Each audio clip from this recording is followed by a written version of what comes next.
Roxy, Mom, and welcome back to my channel. If you haven't done so already, I'd greatly appreciate if you hit that little red subscribe button. You can ring the bell for notifications, and if you like this video, just give it a thumbs up. Well, Miss Valentine and I, we're here to bring you the news in 15 minutes or less, so let's get started.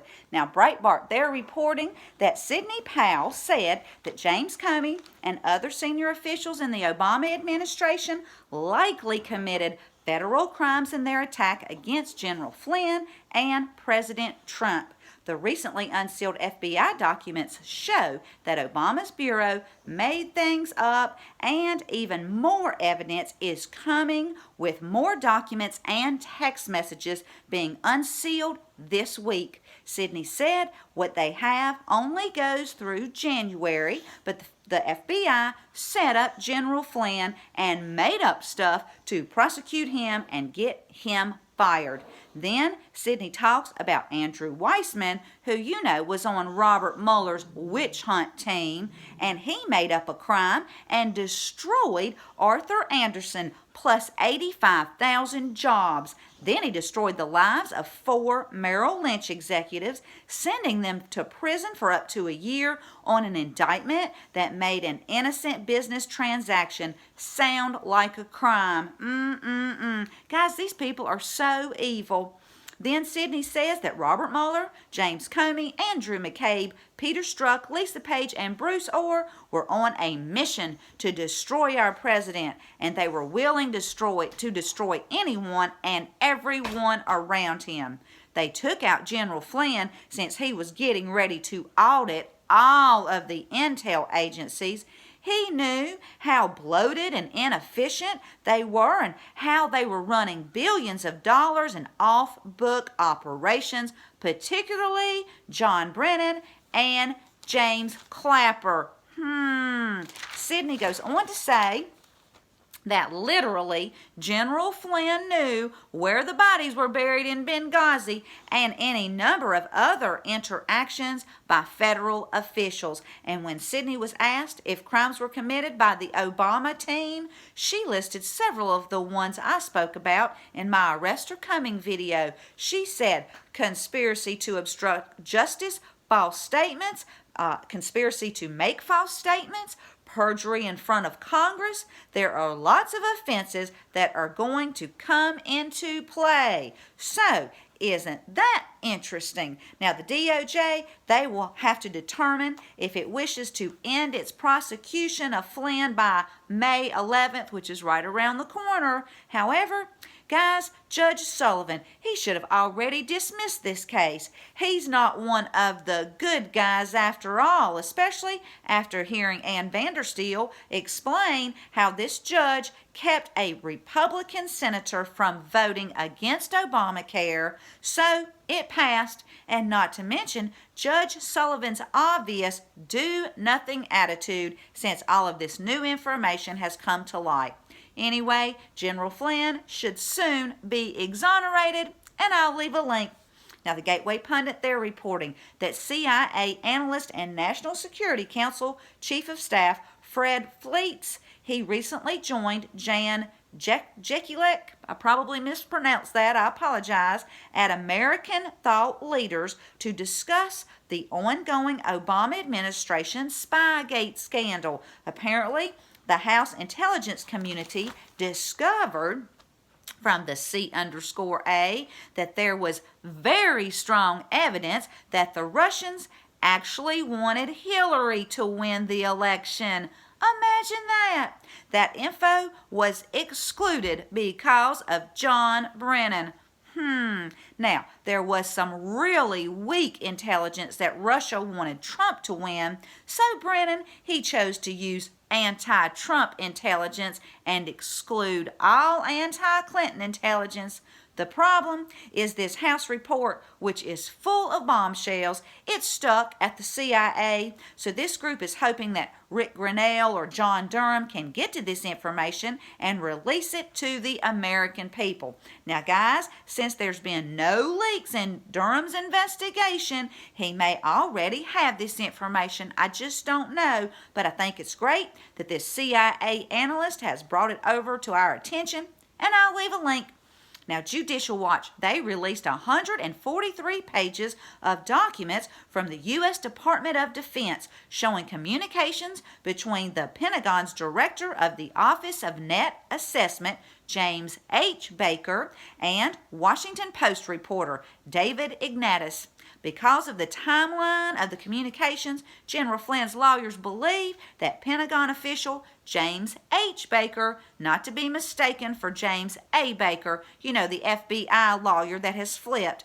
Anyway, they think James H. illegally leaked General Flynn's December 2016 phone calls with Russian Ambassador Kislyak to David at the Washington Post. And if that information was classified, James H., he can get fined and he can go to jail for up to 10 years. And I'll leave a link to this Gateway Pundit article.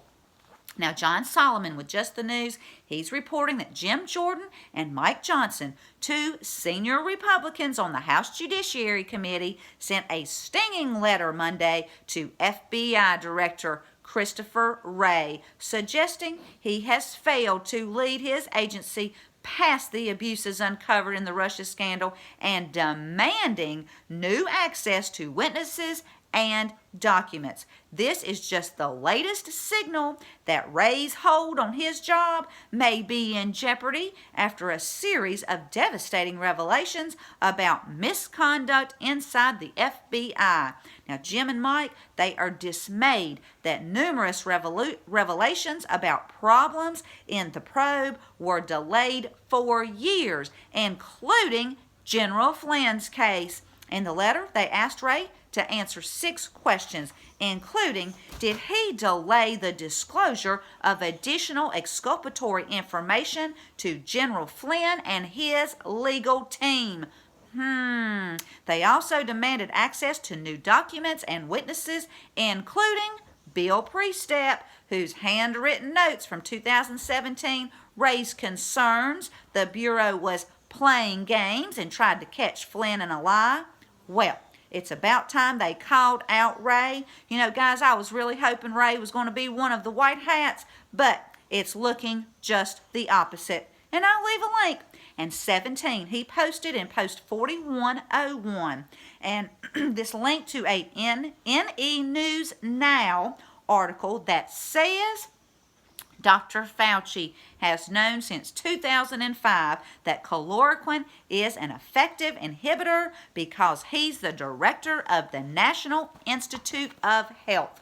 And the NIH research, they researched chloroquine and concluded that it was effective at stopping SARS and in its tracks. Now, coronavirus is very similar to SARS because they both use the same host cell receptor, which is what viruses use to gain entry to the cell and infect the person. And I'll leave a link to this article so you can go over and read more about how hydroxychloroquine is very, very similar to the in the SARS and in the COVID-19 because it's SARS-CoV-1 and SARS-CoV-2. Anyway, Dr. Fauci, he has known for 15 years that chloroquine and hydroxychloroquine will not only treat the coronavirus, but prevent future cases. So, HCQ functions as both a cure and a vaccine. Well. Guys, I knew this was a cure just as soon as some of these deep state Democrat governors started banning HCQ.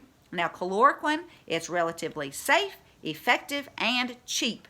That's why they don't want you using it, and we all know that the globalists, well, they want to depopulate the world. They want people scared to force mail-in voting in November, and they wanted to tank Trump's economy. The article notes that the entire nation hangs on to every word of Dr. Fauci's, but if nobody's dying and no one's locked down, his 15 minutes of fame fades to zero. And we all know there's no money for Big Pharma with HCQ, yet a new vaccine would be an off-the-charts huge payday for Big Pharma. Of course, my viewers know better than to get a vaccine, and if you get the Rona, like iPot likes to call it, just ask for some HCQ and a Z-Pack. In my opinion, Fauci should go to prison for allowing thousands of people to die. And I'll leave a link, and I'm going to leave you with 2 Timothy chapter 2, verses 22 through 26 that say, "Flee the evil desires of youth and pursue righteousness, faith, love, and peace, along with those who call on the Lord out of a pure heart. Don't have anything to do with foolish and stupid arguments, because you know they produce quarrels. And the Lord's servant must not be quarrelsome, but must be kind to everyone, able to teach, not resentful. Opponents must be gently instructed, in the hope that God will grant them repentance, leading them to a knowledge of the truth, and that they will come to their senses and escape from the trap of the devil, who has taken them captive to do his will." Well, if you like this video, please give it a thumbs up. Thank you so much for tuning in, and until next time, this is Doxy Mom, and God bless you all.